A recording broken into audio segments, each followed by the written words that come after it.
저희 성경 암송 한번 테스트 한번 해보겠습니다. 창세기 1장 1절 암송하실 수 있으신 분? 조슈아? 천천히 또박또박 읽어주시겠어요? 혹시 그 다음 구절도 쭉 할 수 있을까요? 태초에 하나님이 천지를 창조하시니라. 땅이 혼돈하고 공허하며 흑암이 깊음 위에 있고 하나님의 신은 수면에 운행하시니라. 하나님께서 가라사대 빛이 있으라 하시매 빛이 있었고, 빛이 있으라. 하나님이 처음으로 하신 말씀이에요. 빛이 있으라. 자, 요한복음 1장 1절 암송하실 수 있으신 분?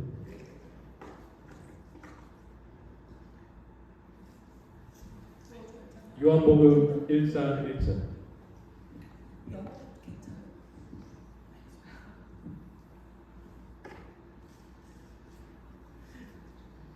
이게 선물을 갖고 나왔습니다.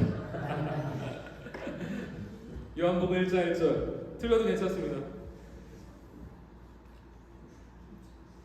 아무도 없으세요?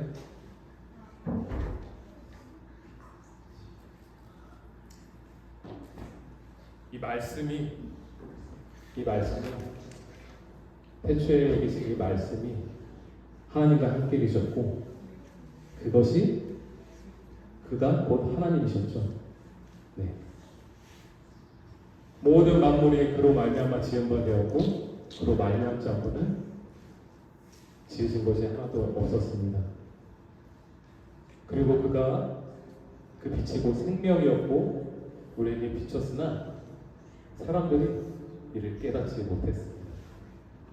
하나님께서 창세기에 처음으로 말씀하시기를 빛이 있으라 그렇게 말씀하셨는데, 그 빛이 무엇일까요? 요한복음에 바로 나오죠. 말씀. 그리고 그 말씀이고 예수 그리스도이십니다. 우리 빛이 있으라 한번 인사 한번 해보실까요? 빛이 있으라. 빛이 있으라. 빛이 있으라. 우리 모두는 그 빛이 필요합니다. 그 예수 그리스도. 우리 안에도 필요하고요. 우리 각자의 안에, 이 어두운 내면에도 필요하고, 우리 교회 관계 가운데도 필요하고, 우리 교회 이름이 밴쿠버 소망의 교회죠. 참된 소망이신 예수 그리스도. 밴쿠버에도 이 빛은 필요합니다. 우리에게 유일한 소망, 예수 그리스도. 참 빛 대신 예수 그리스도밖에 없는 것입니다. 이번 주 아내가 아침에 출근해서 전화가 왔어요. 전화가 오고 나서 갑자기 눈물을 터뜨리기 시작을 하는 거예요. 전화를 하고 나서 엉엉 울어요.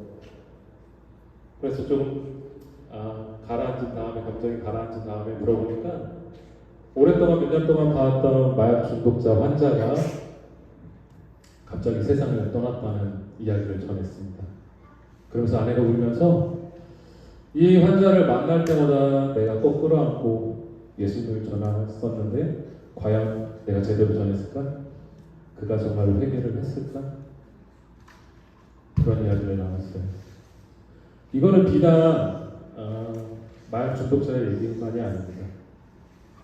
우리는 언제 죽을지도 알지 못하고 내일도 알지 못하고 이 땅에 성경에서 말하듯이 잠깐 있다가 안개와도 같이 사라질 인생들입니다. 그러기에 우리에게 참 유일한 소망, 참된 빛은 예수 그리스도밖에 없는 것입니다. 어린아이부터 어린애 이르기까지, 마약 중독자든 부자든, 아무리 거룩하게 교회를 다니고 어떤 행위를 할지라도 우리 안에 참 빛, 예수 그리스도가 없이는 우리에게 소망이 없는 것입니다. 우리의 직분도, 어떤 외적인 우리가 지금까지 해온 행위도 그것이 우리 안에 있는 참 빛을 100% 말해주진 않아요. 내 안에 참된 빛이 있는가? 오늘도 그 빛대로 그 빛을 쫓아 순종하면서 살아가고 있는가? 그것을 우리가 바라봐야 합니다. 어렸을 때 향수 중에 퍼퓸, 엘리자베스 아덴이라는 향수가 있었어요. 그 중에 여자 향수인데 그린티라는 향수가 그린티가 있었습니다. 녹차 향인데 그 여자 향인데 저는 참 그 향수를 좋아했어요. 세상에서는 에덴, 엘리자베스 아덴도 그 에덴에서 왔죠. 에덴 동산은 하나님을 믿지도 않으면서 굉장히 많이 얘기를 하곤 합니다. 엘리자베스 아덴도 그 브랜드도 에덴에서 왔고, 어렸을 때 어떤 한국 드라마에서는 에덴의 동주 뭐 이런 드라마도 있었어요. 저는 보지는 않았지만 어찌됐건 세상에서는 에덴에 대해서 매우 좋은 이미지를 갖고 있습니다. 그렇다면 에덴의 원래 뜻이 무엇일까요? 히브리어로 궁극적인 기쁨, 사랑, 희락, 이 모든 것을 담고 있어요. 이 에덴의 의미. 우리가 영어로 이렇게 얘기하죠. 유토피아. 진정한 한문으로는 낙원이라고도 얘기합니다. 이 에덴 동산에는 충만한 진정한 기쁨이 있었어요. 그런데 그 기쁨은 어디에서 비롯됐냐? 바로 이 안에 있는 관계에서 비롯됐습니다. 이 에덴 동산 안에는 세 가지 관계가 있었는데요. 첫 번째, 우리의 형상을 따라 우리가 사람을 만들고자 하셨을 때 삼위일체 하나님의 관계가 그 첫 번째 완전한 관계가 있었습니다. 우리가 다 이해할 수 없지만 성부 하나님, 성자 하나님, 성령 하나님이 이 에덴 동산 안에 이 완전한 충만함을 갖고 계셨습니다. 그리고 나서 두 번째 관계, 하나님의 형상을 따라 남자를 만드시고 여자를 만드셨죠. 그런데 이 두 관계가 완전한 하나를 이뤘어요. 한 몸이 됐습니다. 인류 최초의 가정, 완전한 관계. 이게 바로 두 번째 관계입니다. 마지막 세 번째 관계는 이 삼일째 하나님과 남자 여자 한 가정과의 하나님과 인간의 관계입니다. 이 세 가지 관계가 조금도 결함이 없이 완전체를 이루고 있었습니다.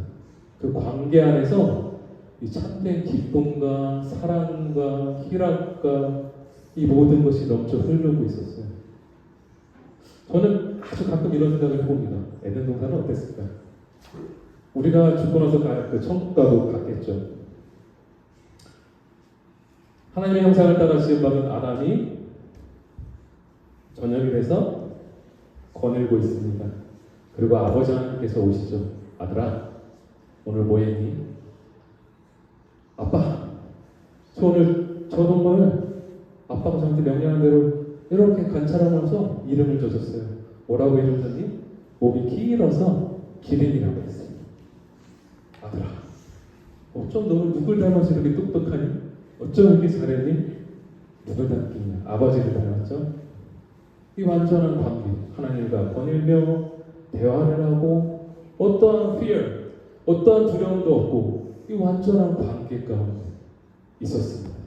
남자를 만들다 해서 히브리어로 자카르라고 합니다. 이 자카르를 기억하실 필요는 없어요.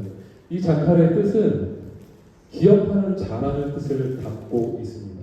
하나님께서 남자를 만드실 때 기억하는 자로 만드셨다는 거예요. 무엇을 기억할까요? 창조주 하나님, 나의 아버지 되시는 우리 죽을 경우는 처음을 어떻게 시작하죠?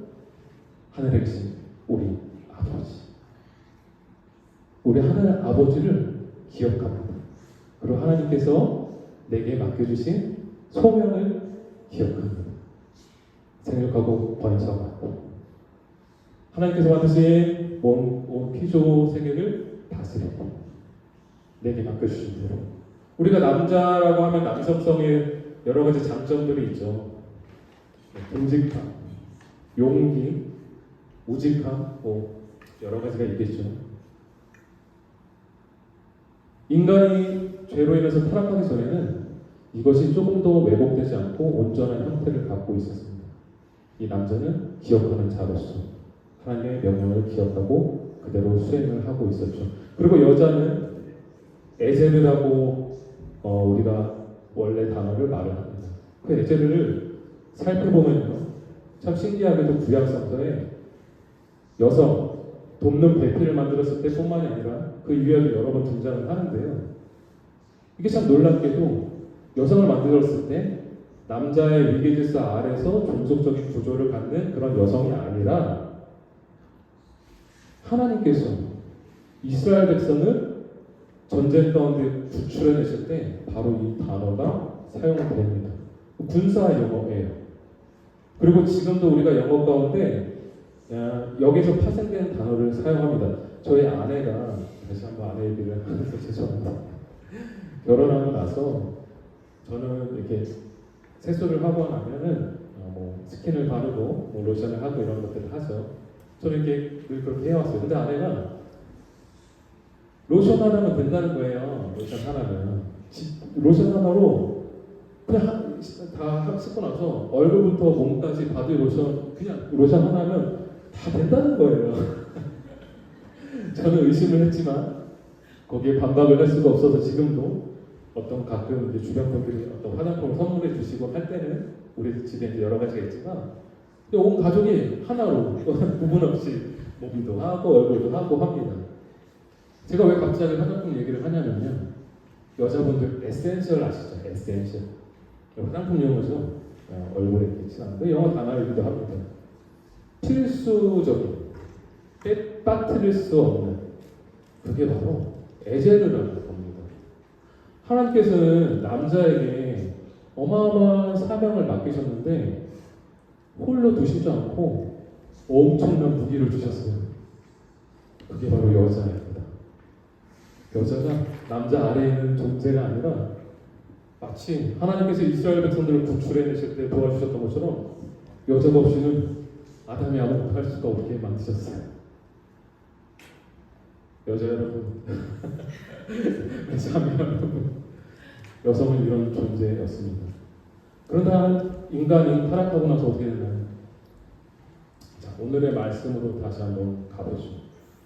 사탄은 정확히 어디를 공격해야 될지 알고 있었습니다. 제가 말씀드린 세 가지 관계 중에 삼일째 하나님은 사탄이 아예 접근조차 할 수 없었겠죠. 접근조차 할 수 없었습니다. 그렇다면 사탄이 생각하길 그래. 첫 번째 공격은 하나님과 인간 사이를 끊어버리자. 네, 선악과를 통해서 다가왔습니다. 세 가지 유혹이라고 했는데요. 우리가 다시 한번 오늘 말씀을 살펴보도록 하죠. 3장 창세기 한번 말씀 좀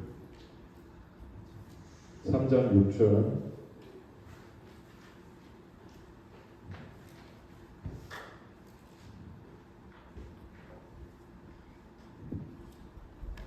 같이 한번 읽겠습니다.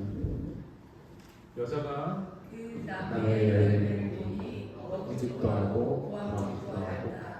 그뿐만 아니라 사람을 슬기롭게 할 만큼 탐스럽기도 하는 나무였다. 여자가 그 열매를 따서 먹고 함께 있는 남편에게 주니 그도 그것을 배워가라. 자, 하나님과 인간의 관계를 깨뜨리기 위해서 사탄이 인간을 유혹했습니다. 근데 인간이 하와를 유혹을 했는데 그 하와가 처음에 말하기를 이것이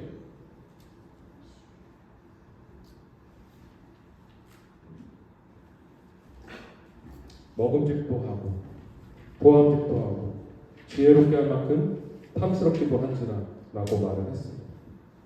우리 요한 1서에는 여기에 대해서 이렇게 얘기를 하고 있습니다. 이렇게 얘기를 하고 있습니다. 너희는 세상에 있는 것들을 사랑하지 말라. 이 세상에 있는 것들은 육신의 정욕과 안목의 정욕과 이생의 자랑이니 이는 다 아버지께로부터 온 것이 아니요 세상으로부터 온 것이다. 자, 처음에 먹음직도 한 것들, 그것을 요한 사도는 바로 육신의 정욕이라고 말을 하고 있습니다. 육신의 정욕이 뭘까요? 우리의 먹고 사는 문제를 뜻합니다. 인간이 처음 선악과를 따고 나서 처음으로 저지른 범죄가 바로 부부싸움이었습니다. 사단이 정확하게 공격을 했죠. 왜냐하면 하나님과 인간의 관계를 끊고 나서 그 다음에 자동적으로 끊긴 것이 이 부부의 끊어짐이었어요. 그러나서 바로 다음 세대로 가면은 형제간의 살인이 발생됩니다. 그리고 나서 다음 세대, 10세대, 10세대로 내려가면은 노아의 때가 돼서는 이 땅에 의인이 하나도 남아있지 않게 됩니다. 그만큼 죄가 급속도로 확산된 것입니다. 우리가 신앙생활을 하다 보면요, 어떤 우리의 신앙을 나아가는데 순종하는데 가로막는 것들이 어떤 대단한 큰 어려움이나 이런 것들보다 가만히 생각해 보면 아주 작은 우리의 먹고 사는 문제라는 것을 우리가 결코 부인할 수 없습니다. 우리의 먹고 사는 문제, 그것이 우리를 잡을 때가 너무 많다는 사실입니다. 예수님께서 40일 동안 성령에 이끌려 광야에서 금식을 하시고 그 이후에 사탄이 나타나죠. 그리고 예수님을 이렇게 유혹합니다. 이 돌을 떡이 되게 하라. 일단은 너희 먹을 것을 해결하라는 그런 유혹을 던집니다. 사단이 이 세 가지 유혹에 대해서 얼마나 자신 있었는지 예수님께도 이 카드를 던지고 있는 것입니다.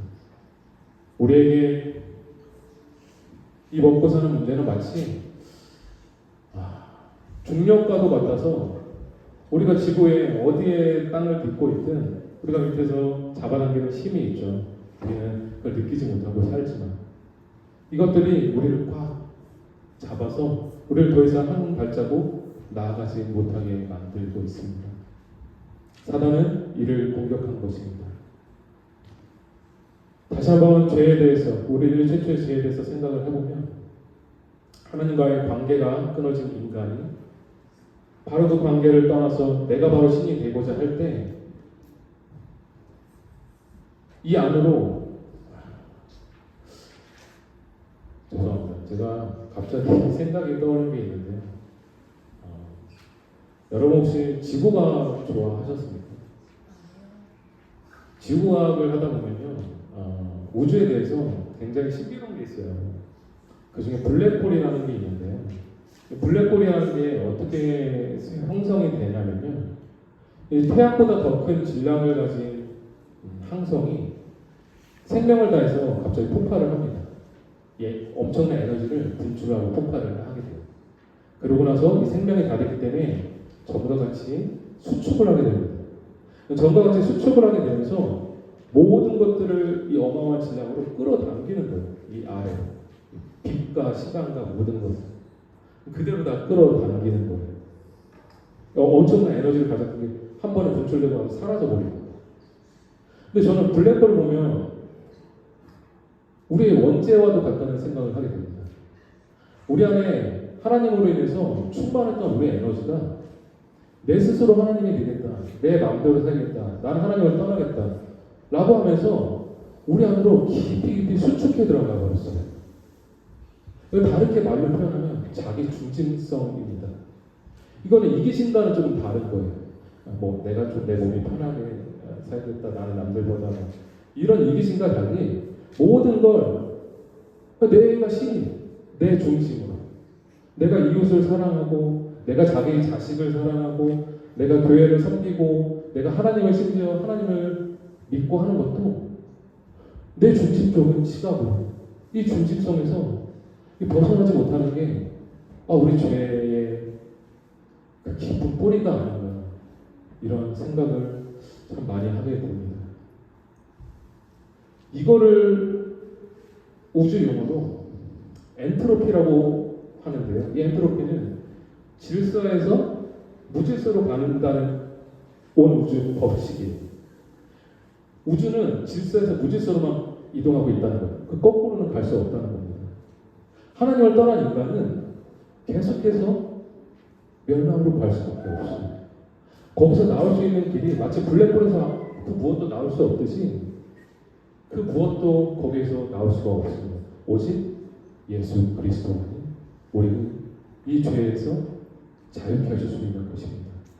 오직 예수님만이, 오직 예수님만이 우리가 도대체 해결할 수 없는, 우리를 깊이 잡아끄는 우리의 먹고 사는 문제와 나의 중심성과 이런 것들로부터 오직 예수님만이 우리를 끌어올릴 수 있는 것입니다.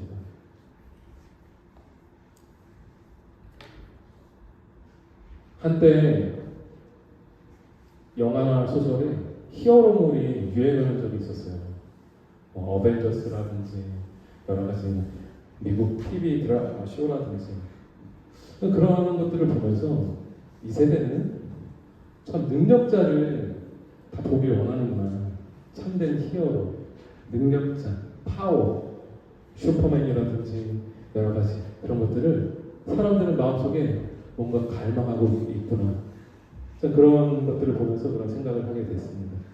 성경을 보면요, 능력에 대해서 참 많이 나온 성경이 신약에 사도행전이 있죠. 우리 사도행전에서 오순절 마가다나 방에 성령님께서 임하시고 사도들의 권능을 받습니다. 그리고 그때부터 사도들이 나가서 방언을 하고 기도를 하면 병자가 고침받고 심지어 죽은 사람도 일어나고 그런 능력들을 펼치기 시작합니다. 사도행전을 가만히 읽다 보면요, 조금 의아한 장면이 나와요. 바울과 바나바가 1차 전도 여행을 가게 됩니다. 그리고 구보로라는 섬으로 가게 되는데요. 거기서 지혜로운 자라고 칭함을 받는 총독이 있었어요. 근데 그 총독이 바울과 바나바의 말씀에 깊은 관심을 갖고 듣기 시작을 한 겁니다. 진지하게 불러서 이 사람이 말하는 예수 그리스도에 대해서 나도 듣고 싶다. 근데 그 옆에 계속해서 방해하는 사람이 있었습니다. 그 박수 무당, 한국말로 치면 옆에 왕 옆에 총독 옆에 있는 술사, 네, 이런 술사에 가까운 사람이었는데 이 사람이 계속해서 바울이 전하는 말씀을 되게 방해하는 거예요. 그래서 바울이 답답해서 그 총독과 그 사람들 앞에서 그를 똑바로 쳐다보고 저주를 합니다. 그러자 그의 눈이 그 자리에서 멀어지게 됩니다. 그 사실을 보고 그 총독이 예수님을 믿게 돼요. 근데 여기서 궁금증이 생깁니다. 바울은 왜 이 능력을 갖고 있었는데 지금까지 쓰지 않았을까? 이 능력으로 내 앞길을 막고 내가 예수님을 전하는데 방해하는 사람에게 눈 멀어질지어다. 갑자기 눈이 멀어지고 하나님이 살아계시네. 이거 다들 믿지 않을까요? 근데 그 이후에는 사도행전의 그 이후의 말씀들을 보면 다시는 바울이 이 능력을 사용하지 않아요. 감옥에 갇히고 돌을 던지면 맞고 때리면 그냥 맞고. 우리가 생각하는 능력, 우리가 바라는 능력은 이런 거 아닙니까? 우리한테 함부로 말하는 사람들 우리가 딱 눈 쳐다보면 갑자기 막 넘어지고 무슨 일이 생기고 그때 막 사람들이 나를 무서워하고 저 사람은 진짜 하나님이 함께 하시나 봐. 저 사람은 함부로 말하면 큰일 나는구나. 근데 사도행전을 가만히 살펴보면 우리가 알고 있는 능력과 많이 달라요. 고린도서 5장 17절 다시 암송을 따라갑니다. 그런즉 누구든지 그리스도 안에 있으면 새로운 피조물이라 이전 것은 지나갔으니 돌아 새 것이 되었도다. 갈라디아서 1장 20절 내가 그리스도 안에 십자가에 못 박혔나니 그런데 이제는 내가 산 것이 아니요 오직 내 안에 그리스도께서 사신 것이라 이제 내가 육체 가운데 사는 것은 나를 사랑하사 나를 위해 자기 자신을 버리신 하나님의 아들을 믿는 믿음 안에서 사는 것이라. 로마서 12장 1절 그럼 우리 형제들아 내가 하나님의 모든 자비하심으로 너희를 권하노니 너희 몸을 하나님의 거룩하신 산 제사를 드리라. 이는 너희가 드릴 영적 예배니라. 제가 두서없이 갑자기 말씀을 들었는데요. 이유가 있어요. 이 암송 말씀 가운데 공통되는 게 있습니다. 고린도서 5장 17절 그렇죠. 누구든지 그리스도 안에서 새로운 피조물. 새로운 피조물. 갈라디아서 2장 20절 내가 그리스도와 함께 십자가에 못 박혔다. 로마서 12장 1절 내가 제 죽음 공통점이 있습니다. 죽음이에요. 죽음. 이 두서없이 보이는 이 우리가 암송하는 이 말씀 가운데 공통점이 있습니다. 죽음이에요. 사도행전에서 오순절 성령이 임했을 때 이들에게 내렸던 참된 능력은 나에게 함부로 대하는 사람들을 내가 하나님의 능력을 보여줘서 그를 벌하는 그런 능력이 아니었어요. 그런 파워가 아니었어요. 그 파워는요, 내가 죽을 수 있는 파워였습니다. 내 자아가 십자가 앞에서 하나님을 떠난 인간이 절대적으로 벗어날 수 없는 먹고 사는 문제와 나의 자기 중심성과 내가 거기서 어떻게 헤어날 수 없던 그것을 성령이 임하자 복음을 위해서 죽을 수 있는 그 능력이 주어진 거예요. 내가 죽을 수 있는 능력. 나에게 함부로 대하는 사람을 죽이는 게 아니라 내 자신. 저희 어머니께서 제가 어렸을 때 참 책을 많이 좋아했는데 책을 이 책 저 책 보고 또 신앙서적도 보고 부모님께 막 이렇게 말씀을 드리면 오늘 이런 책을 봤는데 이런 내용이 있었어요. 어머니께서 이런 말씀을 제가 조금 크고 나서 한 중학교 때부터 이런 말씀을 하셨어요. 아는 게 아니야. 저는 그 말씀이 그렇게 서운하더라고요. 왠지 내가 아는 거를 무시당하는 것 같은 기분. 아는 게 아닌 게 아니야. 그러면서 어머니께서는 이렇게 말씀하셨어요. 살아낼 만큼 아는 거야. 제가 알쏭달쏭한 말이었는데 제가 이제 40대 중반이 되고 나서 이제 조금씩 깨달아져요. 어머니께서 말씀하셨어요. 저에게. 아는 게 아니야. 살아낼 만큼 아는 거야. 너가 죽어진 만큼 너 안에 예수님의 생명이 피어나는 거야. 너가 죽어진 만큼. 저는 어렸을 때 그 말씀을 헤아릴 수 없었어요. 그냥 기분이 나빴어요. 내가 아는 게 무시당하는 기분 같았어요. 그런데 그게 정말 진리더라고요. 사도 바울은 서신서에 보면은 자기가 전도한 교회나 아니면 누구를 파송한 그런 교회에 대해서 이런 얘기들을 자주 합니다. 답답해서 너희들 언제까지 우유 먹을래? 너네들 언제까지 젖을 먹을래? 이제 단단한 음식을 먹고 장성해야 되지 않니? 이런 말씀들을 하고 있어요. 근데 저는 지금 이 AI 세대에 지금 이 시대만큼 우유가 넘쳐나는 시대가 있었을까 싶어요. 우리가 취향대로 고를 수 있는 딸기맛 우유, 바나나맛 우유, 다양한 우유, 그 안에 첨가물들, 칼슘 우유, 두유, 어디서나 살 수 있는. 우리 유튜브에서 지구 반대편에 있는 우리가 취향 따라 듣고 싶은 거에 따라 수많은 강의와 세미나와 설교 말씀을 찾아 들을 수 있는 시대입니다. 심지어 돌아가신 마틴 루이드 존스 박사님이나 스펄전에 만들어진 영상이나 예전에 그렇지 않았어요. 지금은 이런 시대에 우리 주변에 지식이 차고 넘칩니다. 그런데 사도 바울은 말합니다. 우유는 아이들이 먹는 것이다. 저 또한 국민학교 세대로서 어렸을 때 늘 당번이 아침에 하는 일이 1층에 강당에 가서 우유 한 잔 우유 박스를 들고 왔습니다. 그리고 이제 반에 하나씩 우유를 먹고 배를 채우고 그걸 이제 발로 밟기도 하고 이렇게 놀았습니다. 그리고 또 집에 와서도 우유 먹고 운동하고 나서도 우유 먹고. 근데 20대 때 교회에서 청년부에서 아내를 만나고 나서 이제 교제를 할 때 그때 약사 제약회사에 다니고 있던 여자친구가 저에게 이런 얘기를 했어요. 소화불량 저한테 그 만성 소화불량 혹시 그 우유 때문인 것 같다. 우유를 한번 끊어봐라. 저는 어렸을 때부터 늘 우유만 먹고 있었어요. 밥 먹을 때도 우유를 끼고 살았어요. 근데 저에게 만성 소화불량이 있었거든요. 그러면서 우유를 끊으니까 소화불량이 없어진 거예요. 우유에 대한 배신. 이 우유가 나를 이렇게 소화불량을 만들다니. 우유는요, 애기들한테는 필수적이죠. 그 안에 영양가가 있죠. 애기들이 엄마 젖을 안 먹고 어떻게 그 영양가를 섭취를 합니까? 그런데 이게 어느 정도 자라고 나서는 단단한 음식을 먹는 게 그게 섭리입니다. 단단한 음식이 뭘까요? 사도 바울이 말한 단단한 음식이 뭘까요? 말씀과 기도.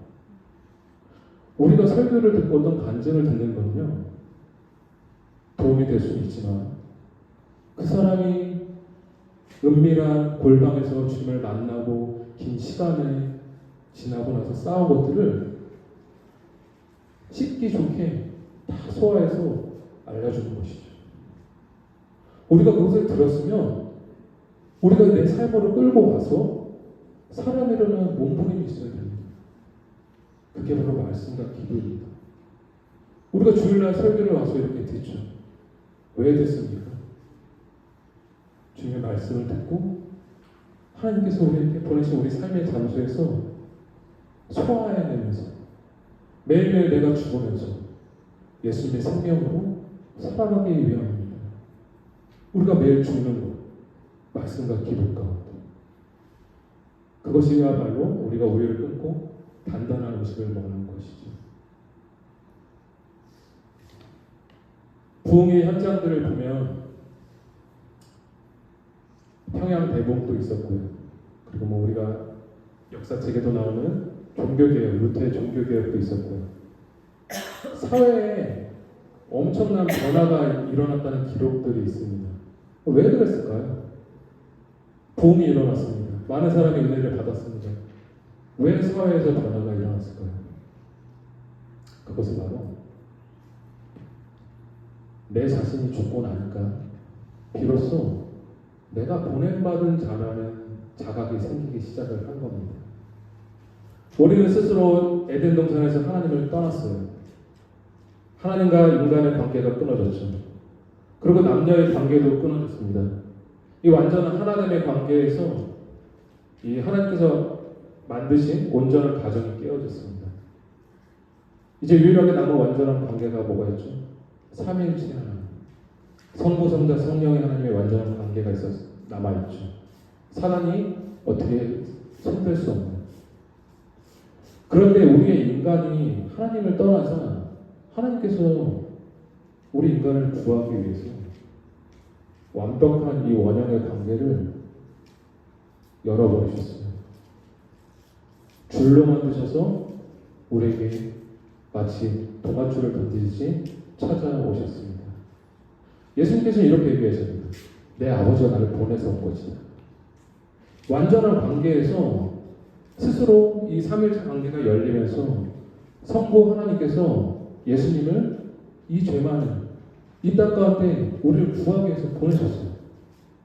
그리고 예수님을 말씀하시죠. 내가 너희들에게 하는 말은 내 말이 하나, 내 아버지가 하신 말씀을 그대로 말하는 것이다 라고 말합니다.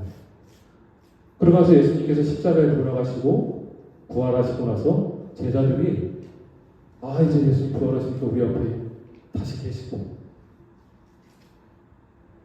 이제 더 이상 두려워할 것이 없고 그렇게 생각을 했을 때 예수님께서 다시 가셔야 된다고 말씀하십니다. 슬퍼하는 제자들에게 이번에 뭐라고 말씀하시죠? 내가 가야 보혜사 성령을 너에게 보낼 것이라고 말씀하십니다. 예수님이 가시고 나서 성령을 보내신다고 말씀하셨어요. 그리고 너희는 그것을 기도하면서 기다리라고 말씀하셨어요. 우리에게 참된 복음이 들어가고 우리 자신이 죽고 우리 안에 성령님께서 충만하게 역사하실 때 우리 안에 어떤 자각이 생기냐면 성령님이 우리를 보내십니다. 어디로 보내실까요? 우리가 지금 당장 모든 것을 내려놓고 성교지로 가야만 하는 걸까요? 아니요. 내가 지금 속해 있는 이 가정, 내가 속해 있는 이 직업, 내가 속해 있는 이 공동체, 이곳에 하나님이 날 보내셨구나 라는 자각이 생기기 시작을 하니까 하나님의 은혜가 이뤘던 부흥의 시대에는 사회가 변하기 시작을 하는 겁니다. 실제로 이런 기록들이 있어요. 루터에 의해서 종교개혁이 일어났던 그 도시에 이런 기록들이 남아 있습니다. 그 당시에 주식이 빵이었는데요. 한국 사람들이 밥을 먹듯이 동네에서 빵집에 나와서 그냥 빵을 사 먹었습니다. 그냥 그저 그런 맛의 빵집이었어요. 종교개혁이 생겨나고 인쇄술이 발전하고 독일어로 성경이 번역되고 사람들에게 그것이 전해지고 사람들이 은혜를 받고 내가 보내심을 입었다는 걸 자각하기 시작을 하자 모든 것이 달라졌어요. 빵집이 갑자기 주인이 미쳐버렸어요. 빵이 냄새가 달라요. 재료가 달라졌어요. 사람들이 둘이 먹다가 하나 죽어도 모를 정도로 맛있어졌어요. 동네 빵집이 그저 그런 싸구려 동네 빵집. 길거리가 달라졌습니다. 길거리가 깨끗해졌어요. 학교가 달라졌습니다. 선생님들이 그냥 애들 풀라고 숙제하고 뒤에서 잡담하고 그냥 시간 보내고 있었는데 갑자기 학교에 붙어서 갑자기 막 스승으로서 아이들을 사랑으로 가르치고 도시 전체가 바뀌기 시작했어요. 실제로 동네 빵집이 왕실의 납품을 하기 시작했습니다. 그 당시 신발을 공장에서 만들지 않고 직조공들이 만들었는데 돈을 주면 가족을 주면 그걸 신발을 만들어 주는데 기록에 의하면 돈을 주고 신발을 만들어 달라고 했는데 작품을 내놨어요. 너무 아까워서 신을 수 없는 작품을 내놨어요. 어디서 시작된 겁니까? 내가 이 자리에 하나님께서 보내셨다는 자각이 일어나서 그 전까지 나에게 그냥 지루한 일상 같은 것들이 이게 거룩한 것이구나. 이게 내가 하나님께 드리는 예배구나. 이런 자각의 생각이 생기기 시작한 겁니다.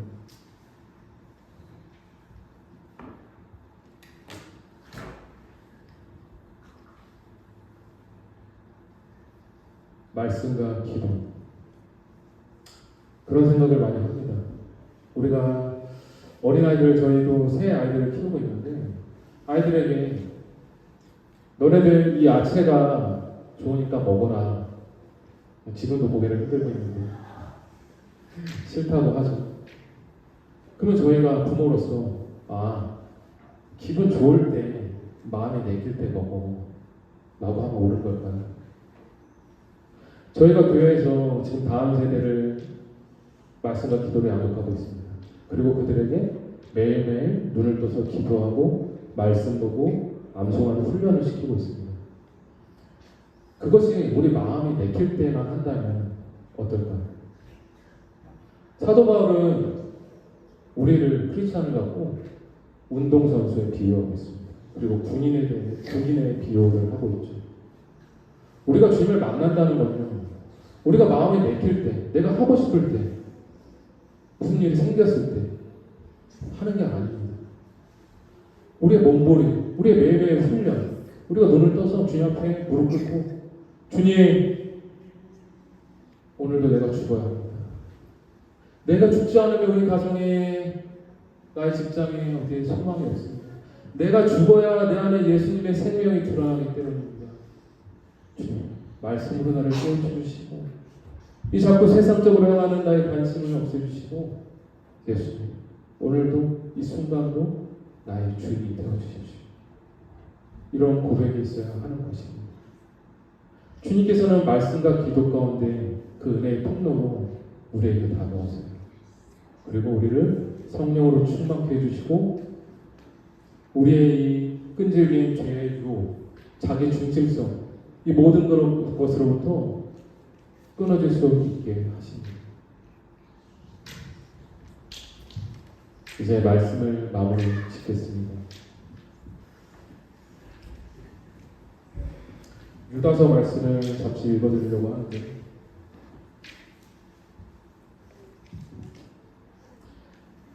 유다서 1장 16절 이 사람들은 원망하는 자며 불만을 토하는 자며 그 정욕대로 행하는 자라 그 입으로 자랑하는 말을 하며 이익을 위하여 아첨하느니라. 사랑하는 자들아, 너희는 우리 주 예수 그리스도의 사도들이 미리 한 말을 기억하라. 그들이 너희에게 말하기를 마지막 때에 자기의 경건하지 않은 정욕대로 행하며 조롱하는 자들이 있으리라 하였나니 이 사람들은 분열을 일으킨 자여 육에 속한 자며 성령이 없는 자니라.